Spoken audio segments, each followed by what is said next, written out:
Bismillahirrahmanirrahim. Assalamualaikum. Hello everyone. Ahlan wa sahlan di channel Rahmi Nur Syahbani. Nah, sebelumnya izinkan saya untuk memperkenalkan diri terlebih dahulu. Nama saya Rahmi Nur Syahbani. Saya mahasiswa di Universitas Islam Negeri Sunan Gunung Jati, Bandung. Jurusan Bimbingan Konseling Islam semester 1 kelas C.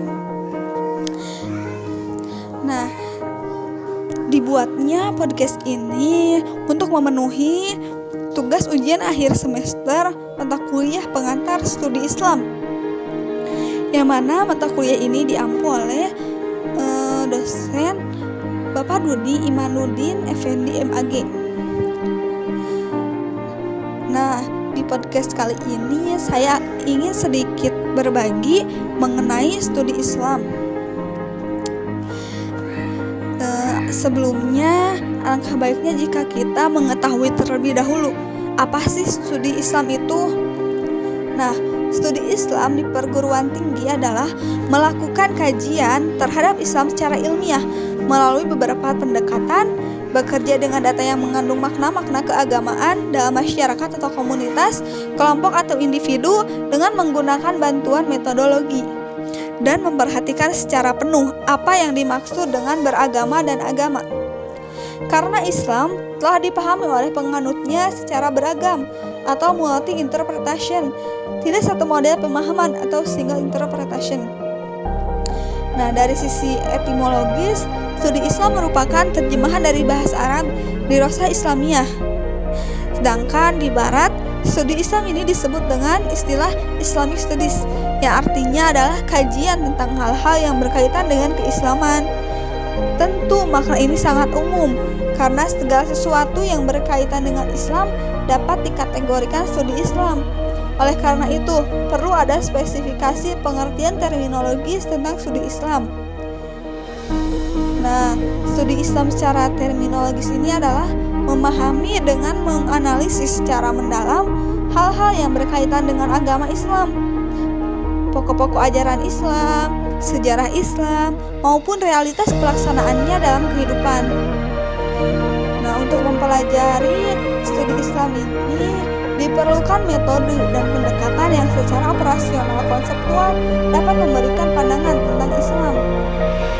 Tentunya, menemukan dan menguji pendekatan-pendekatan tersebut dilakukan melalui penelitian, yang mana penelitian ini adalah upaya yang sistematis dan objektif untuk mempelajari suatu masalah dan menemukan prinsip-prinsip umum.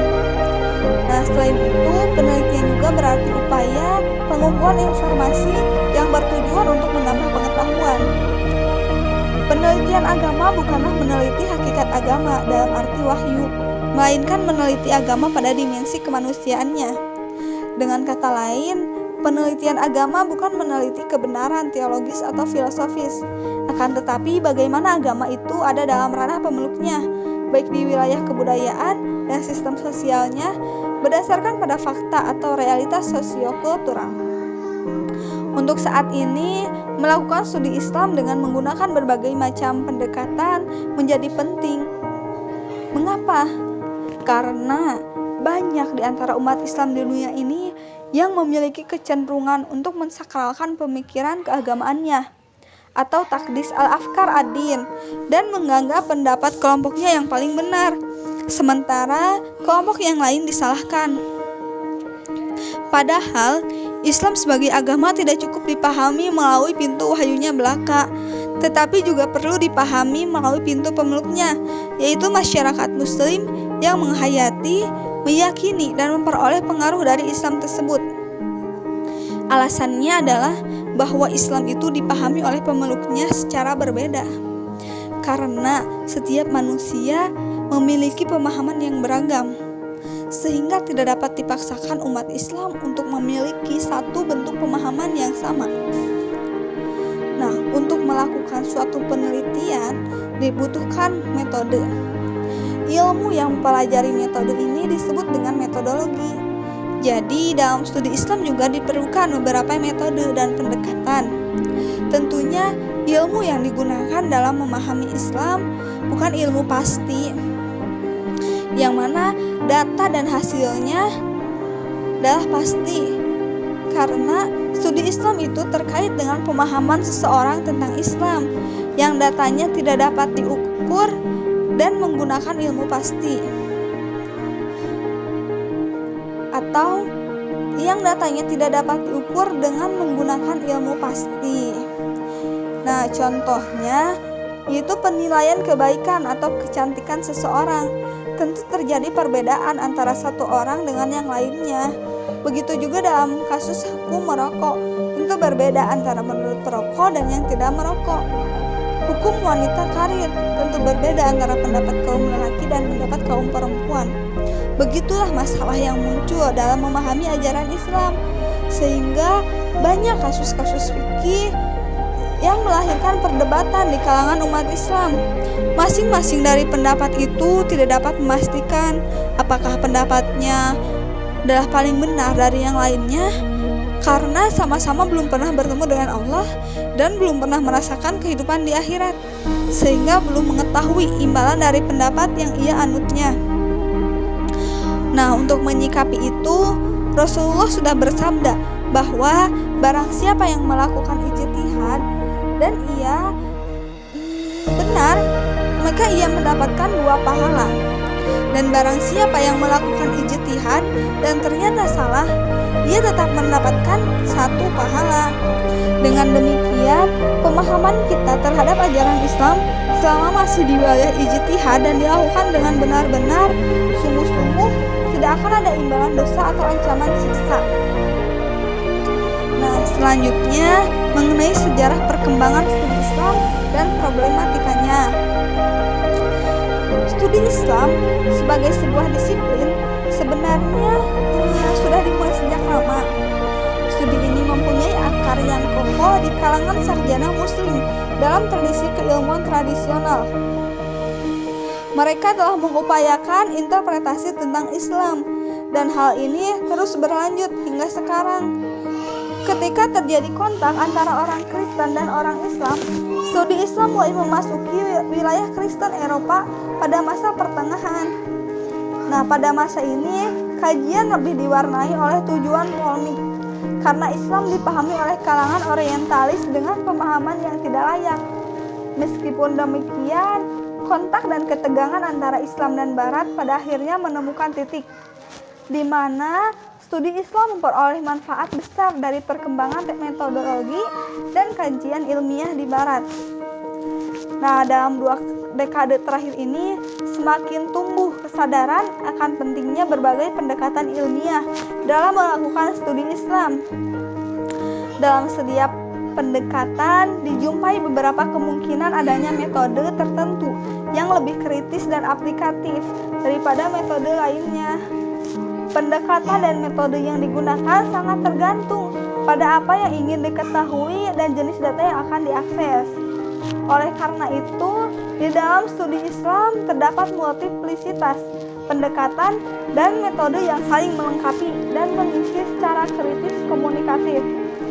Sebagai contoh, dalam studi tentang data keagamaan seperti Al-Quran, teks-teks klasik, dan interpretasi tentang makna-makna keagamaan, meskipun pendekatan dan metode yang digunakan sama, kesimpulan ilmiahnya bisa berbeda karena ada sensibilitas yang berbeda antara satu peneliti dengan peneliti lainnya. Jika dilacak, sejarah pertumbuhan studi Islam dapat dilihat pada abad ke-19, di mana kajian Islam pada masa ini lebih menekankan pada tradisi filologi. Para pengkaji di bidang ini adalah dari kalangan pakar bahasa, ahli teks-teks kunci klasik, yang melalui bahasa dan teks klasik itu mereka dapat memahami gagasan-gagasan dan konsep-konsep utama yang membentuk umat Islam tanpa memahami konteks. Akan tetapi, kajian Islam melalui pendekatan filologi ini memiliki keterbatasan. Di antaranya adalah penekanannya yang eksklusif terhadap teks. Dunia Islam dipahami melalui cara tidak langsung. tidak dengan melakukan penelitian tentang kehidupan muslim yang ada di dalam masyarakatnya, tetapi melalui prisma teks yang umumnya teks-teks itu berasal dari tradisi intelektual klasik milik Islam. Nah, kajian ini berfokus pada tulisan-tulisan muslim, bukan pada muslimnya sendiri. Inilah yang menyebabkan para filolog dan orientalis banyak melakukan kesalahan dalam memahami makna data keagamaan. Meskipun demikian, pendekatan ini sangat membantu dalam membuka kekayaan daftar materi keislaman dari dokumen-dokumen lama, karena melakukan studi terhadap Islam tanpa menguasai bahasa Arab adalah sebuah kemustahilan. Nah, kemudian pada masa berikutnya, para pengkaji mulai menyadari kelemahan kajian filologi ini, sehingga muncullah kajian sains. Para penganjur pendekatan kedua ini berpendapat bahwa kajian tentang masyarakat harus diupayakan melalui metode-metode sains seperti yang dipahami oleh ilmuwan sosial. Pendekatan ini berdasarkan pada sebuah keyakinan bahwa semua masyarakat akan mengalami proses perkembangan historis. Nah, pendekatan ini juga memiliki kelemahan. Di antaranya adalah perhatian yang lebih pada fungsi daripada bentuk-bentuk atau makna atau muatan kultural dari institusi sosial. Jadi kelompok ini mencoba mencari jalan pintas. Makna dan muatan kultural dari institusi sosial bagi mereka tidak relevan dan dikesampingkan. Menurut pendekatan ini, masyarakat bukanlah sistem makna, tetapi mesin sosial. Kelemahan kedua dari pendekatan ini adalah terlalu mengesampingkan keunikan masyarakat, menyamakan semua masyarakat di dunia yang berjalan di atas rute yang sama. Nah, dari kekurangan-kekurangan yang dimiliki oleh dua pendekatan tersebut, perlu adanya suatu pendekatan lain yang dapat menghindari keterbatasan dari masing-masing pendekatan tersebut, bahkan mengkombinasikan dan mengembangkan lebih jauh kekuatan keduanya. Maka muncullah kemudian pendekatan lain yang dimunculkan oleh para pengkaji Islam, baik dari timur maupun barat, seperti pendekatan fenomenologi dan lain sebagainya. Kini dalam realitasnya, studi Islam tidak saja dilakukan oleh kalangan muslim, tetapi juga oleh kalangan non-muslim seperti orientalis barat. Tentunya dalam melakukan kajiannya, para non-muslim sebagai orang luar tidak berangkat dari sebuah keyakinan sebagaimana yang dilakukan oleh kalangan muslim. Dalam melakukan studi Islam itu, mereka berangkat dari perspektif teori dan metodologi yang mereka miliki atau yang mereka ciptakan, sehingga hasil interpretasinya seringkali tidak sesuai dengan keyakinan kalangan umat Islam. Nah, di antara kelompok non-muslim atau orientalis barat yang terkenal adalah Ignaz Goldziher, Snock Hargonje, Louis Massignon, dan lain-lainnya. Kelompok non-muslim atau orientalis barat ini dalam melakukan studi Islam tidak terlalu mendalam dan tidak memahami aspek sesungguhnya dari beragama, atau la yafham al-buddin sebagaimana orang-orang Islam. Mereka hanya berangkat dari beberapa contoh dan kondisi sejarah yang berbeda dan dari sudut pandang ilmu-ilmu sosial semata, yang itu merupakan produk dari barat. Mereka terkadang hanya berangkat dari pendekatan linguistik atau filologis, sehingga miskin akan discourse of analysis. Nah, sehingga disinilah pentingnya keluar dari sikap spesialisasi keilmuan yang sempit, karena sikap seperti itu dapat menyebabkan terpisahnya seorang ilmuwan dari ilmuwan lainnya, sehingga tidak mampu menghadirkan sebuah pemahaman yang benar dan menyeluruh dari peristiwa yang terjadi di masyarakatnya, yang mana sikap ini dapat menyebabkan penyebutan objek kajian, gambaran yang sepotong dan tidak menyeluruh. Sebagai contoh, dalam beberapa kajian yang dilakukan oleh Barat tentang fundamentalisme Islam sangat dangkal. Kajian yang mereka lakukan sangat membosankan dan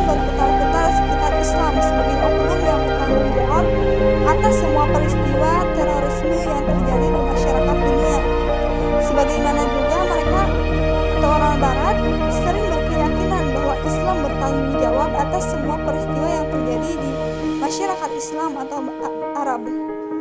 Mereka membebani Islam sebagai lembaga yang bertanggung jawab atas semua peristiwa. Padahal di sana ada beberapa faktor lain yang menjadi aktor utama, yaitu faktor sosial, politik, ekonomi, dan lain sebagainya.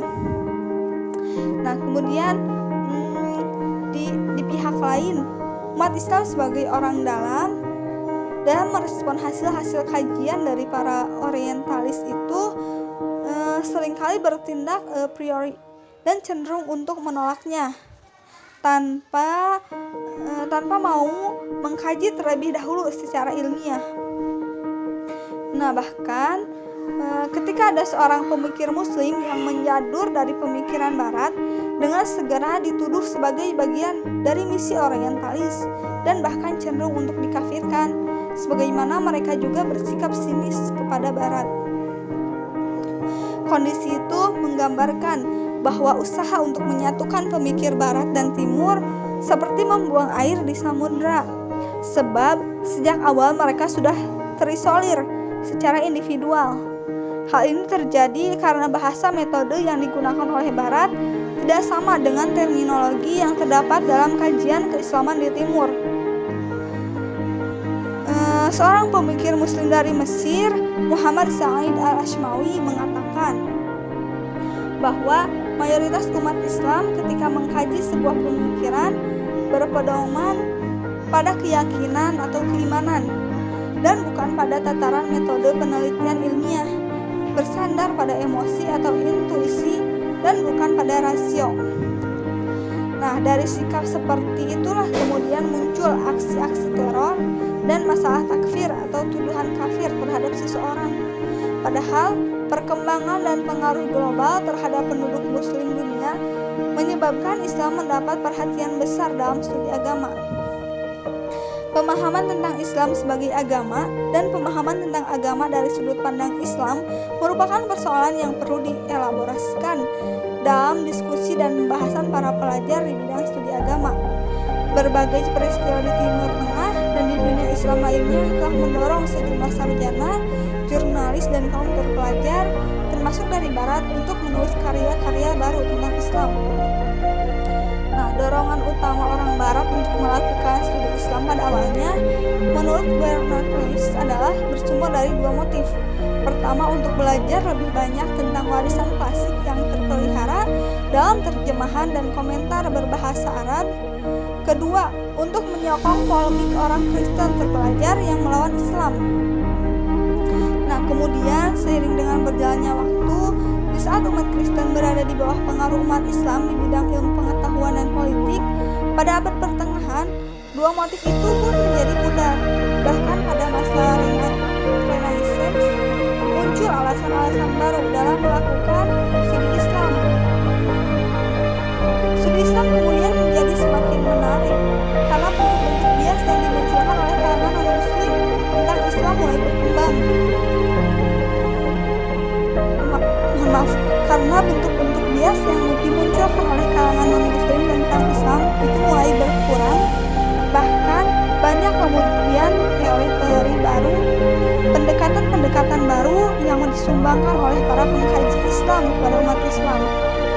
Fenomena ini sangat positif, setidaknya untuk mengimbangi alur pemikiran keagamaan yang seringkali menonjolkan warna pemikiran keagamaan yang bersifat teologis partikularistik. Nah, jadi studi Islam dengan menggunakan metodologi yang tepat, pendekatan-pendekatan yang relevan akan membantu kita dalam memahami Islam, karena dengan menjadi muslim dan berempati kepada Islam sekalipun bukanlah jaminan bahwa interpretasi tentang Islam dapat valid. Nah, sekian yang dapat saya sampaikan. Mohon maaf jika banyak kesalahan, karena kesalahan datangnya dari saya dan kebenaran hanya milik Allah Subhanahu wa Ta'ala. Semoga bermanfaat, khususnya bagi saya pribadi, umumnya bagi teman-teman semua. Aqulu qauli hadza wa astaghfirullah li wa lakum.